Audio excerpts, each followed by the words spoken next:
Hello, everyone, and welcome back to another Babbling Irons match preview. It's Arsenal away. Never an easy place to go. Obviously, Declan Rice still in the shadows a little bit. It always hurts seeing him play in opposition colours. But last season, we were successful there. We managed to go away and get a 2-0 win at the Emirates. Could have been 3-0 if Ben Rama scored that penalty. But that seems like a very long distance memory ago now. So, yeah, we're going to break down this one, how we can potentially get some joy against Arsenal, who have the strongest defensive record in the Premier League so far this season and title ambitions of their own. So yeah, if you enjoyed the breakdown, leave a like, subscribe to the channel, all of that jazz.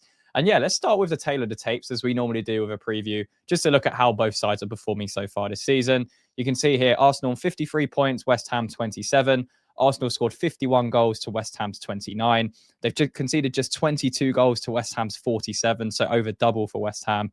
And the positions in the table kind of emulates that. So with Arsenal in second, just on the heels of Liverpool, and West Ham in 16th, comfortably above the relegation zone at the moment, but still not in the best position and not where we expected to be when we started the season. So, yeah, I mean, this one's going to be a very difficult game. I mean, when you look at Arsenal's season, not just from those statistics that I've shown you there, but also in terms of the expected data, they're pretty much in line with where they're expected to be. And to be honest, West Ham are in the same boat, but at tail ends of the tape. And you can see here when we look at the expected stats, Arsenal 51.12 points to West Ham's 25.27. So again, if we take it back one slide, very similar to the points that both sides are actually on.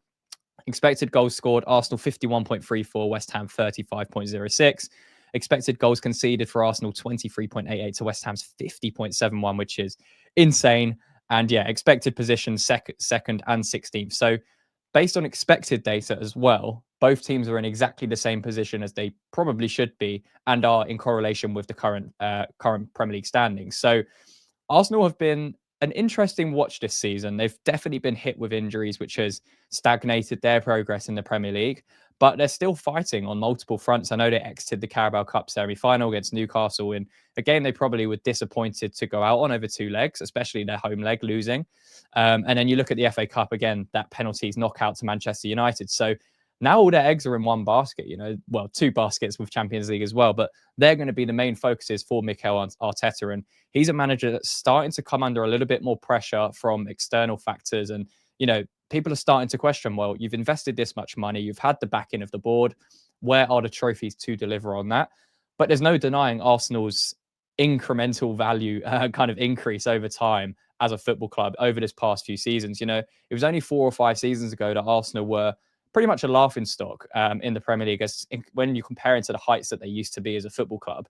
They've managed to get that respect back now, but they're still yet to deliver a trophy for all of that success. So I think the pressure is on Arteta to deliver either a Premier League title or a Champions League title this season. I think Arsenal fans would probably say they would.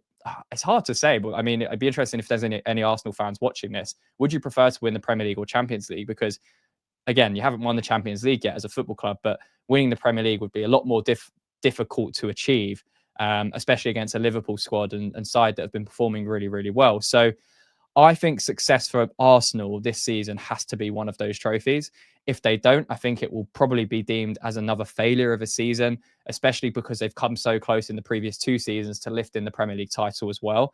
And the pressure would definitely then start to creep up even further on Mikel Arteta. But in terms of how they play and, the efficiencies at what they operate at as a football club, it's fantastic. They're one of the best in Europe. They're second in the Premier League for a reason. And they've recruited very, very well. The quality they have throughout the squad is one of the strongest squads in the league, and it deserves to be competing for Premier League titles. Having said that, they need to now justify the spend and justify these, signings that they've made over the last 3 or 4 years under Mikel Arteta with silverware. But when we're focusing on this game, let's take a look at Arsenal's season so far. So they've got the 3rd best defensive record in the Premier League with 51 goals scored. They've also got the 4th best expected offensive record with 51.34 expected goals scored. So they're slightly overperforming in that sense. However, when you look at their defensive record, they've got the strongest defensive record in the Premier League with just 22 goals conceded so far this season, which is extremely impressive, and that's the best on expected data as well.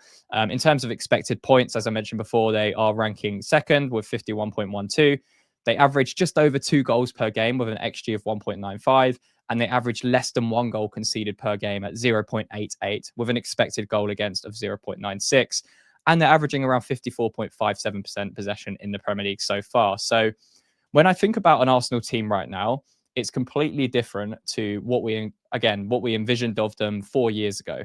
You know, very weak, very easy to attack, very open, not good at controlling games. That's completely changed under Mikel Arteta, and they've become a very functioned, organized, systematic team where you know roughly how Arsenal are going to play, but stopping it is kind of a different question. And the quality they have within their squad is so strong that it's no surprise to see the stats and see where they are this season. You know, when you're looking at their back four, Gabriel and Saliba as a centre back partnership is probably the best in the league.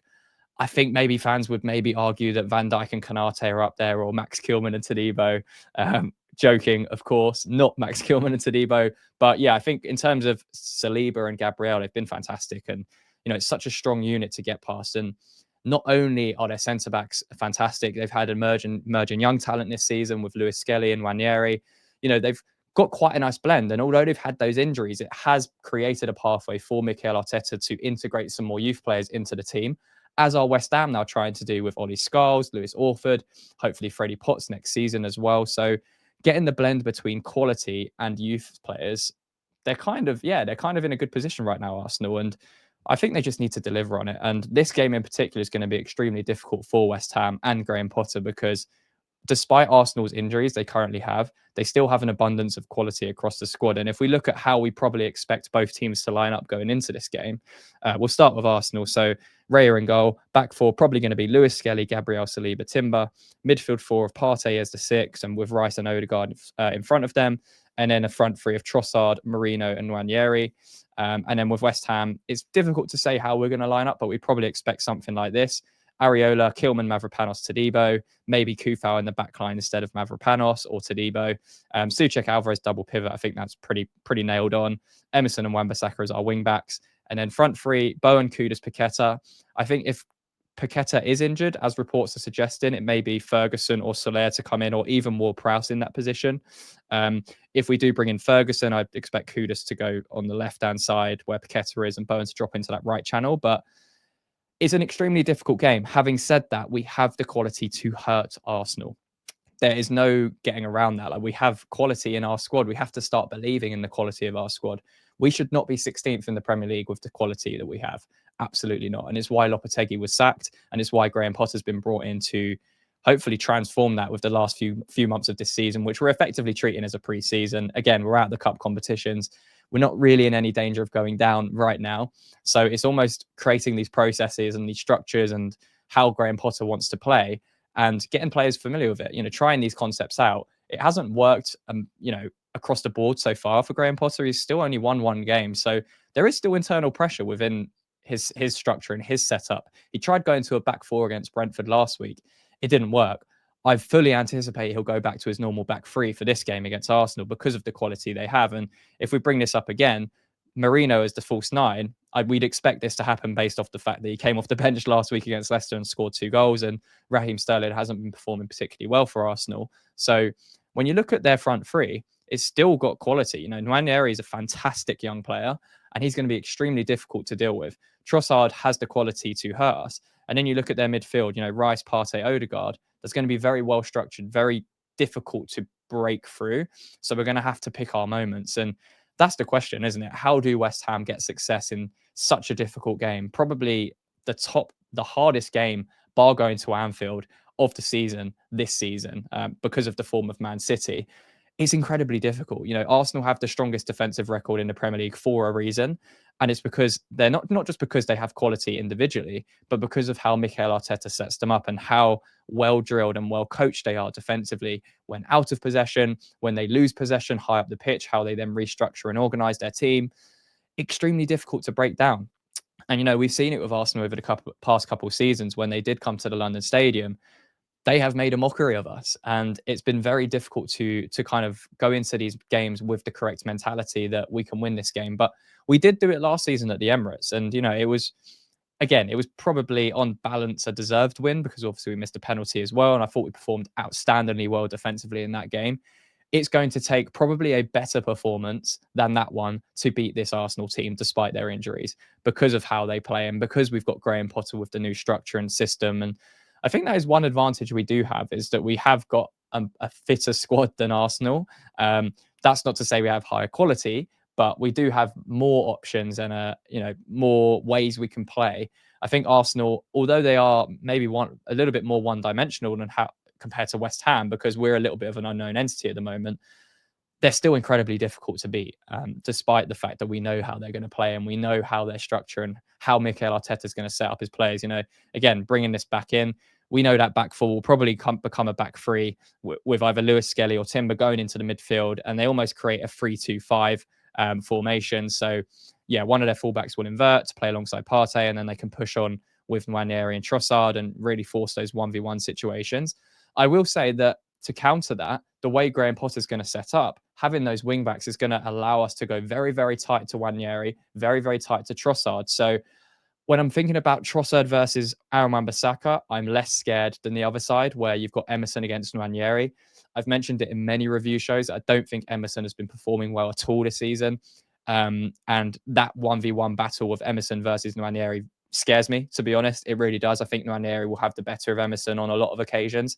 And that's the area that I feel like Arsenal are going to try and exploit. And then you've got someone like Martin Odegaard, who, for all of the criticisms he's had from not just Arsenal fans, but Premier League, watchers in general, he's a fantastic player and he'll be able to find those pockets of space. And it's something we mentioned in the preview to the last game at the London Stadium is if you allow players like Odegaard to get on the ball, time and space to turn in these pockets, they will create opportunities and they will hurt you. And that's exactly what happened in that reverse fixture. So if we allow something similar in this fixture, it's going to be the same result. Now, another interesting one is obviously Declan Rice playing in the number 8 position. We've said on this channel, we believe Declan Rice's best position is as that natural 6, being the anchor of a team because his defensive qualities are so strong. But that's not to say he can't be an excellent 8 as well. And he is an excellent 8. And he's someone that drives with the ball so well. And it just eats up yards and it eats up space. And it makes it incredibly difficult for your midfield to sustain that battle. And if we're looking at a midfield pivot of Souček and Alvarez, which we know isn't very mobile, doesn't have many legs in there, we could start to come unstuck the later the game goes on with the energy of Arsenal. And they've had some time to rest up and prepare for this game, which makes it equally as challenging. But, it's a level playing field for both teams going into this one. So what is my prediction for this game? Incredibly tough game. Incredibly tough game. I'll be very, very surprised if West Ham walk away from this with any sort of result. What I want to see from this game is intensity, and a clear idea of how Graham Potter wants to develop this team going forwards. That's what I want to see. And, it's almost an audition for some of these players. I mentioned it before.